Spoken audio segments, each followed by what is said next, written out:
नमस्कार।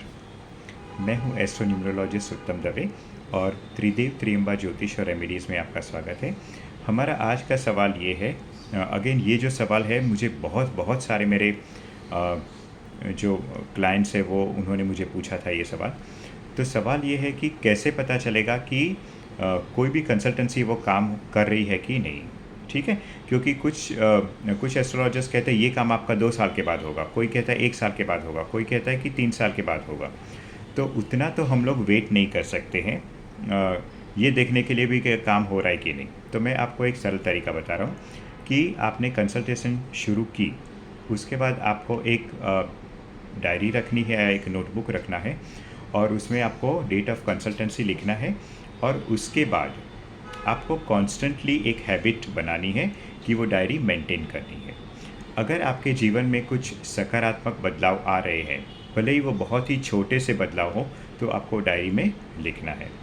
दूसरी चीज़ आपको ये देखना है कि अगर आप पहले आप मानसिक रूप से बहुत ही अशांत रहते थे, अगर आप धीरे धीरे आपको मानसिक शांति मिल रही है, इसका मतलब है कि आपकी कंसल्टेंसी काम कर रही है।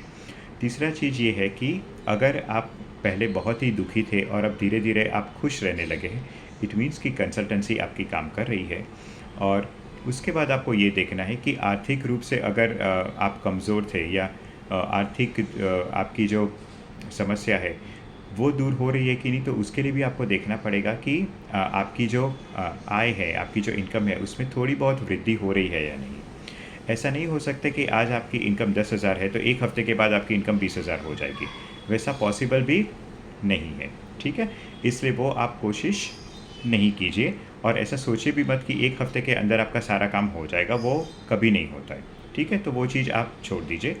इन सब चीज़ों का आप ध्यान रखिए। या फिर मान लीजिए कि सेहत है, सेहत के लिए आपने किसी को कंसल्ट किया, तो मैं हमेशा अपने क्लाइंट्स को कहता हूँ कि आप एक डायरी मेंटेन कीजिए और उसके बाद फॉर एग्ज़ाम्पल मैं एक उदाहरण आपको देना चाहता हूँ कि जैसे डिप्रेशन के लिए, तो डिप्रेशन के लिए मेरे पास बहुत सारे क्लाइंट्स आते हैं जिनको मैं 3 ग्रुपों में वर्गीकरण करता हूँ कि सीवियर डिप्रेशन, मॉडरेट डिप्रेशन और माइल्ड डिप्रेशन।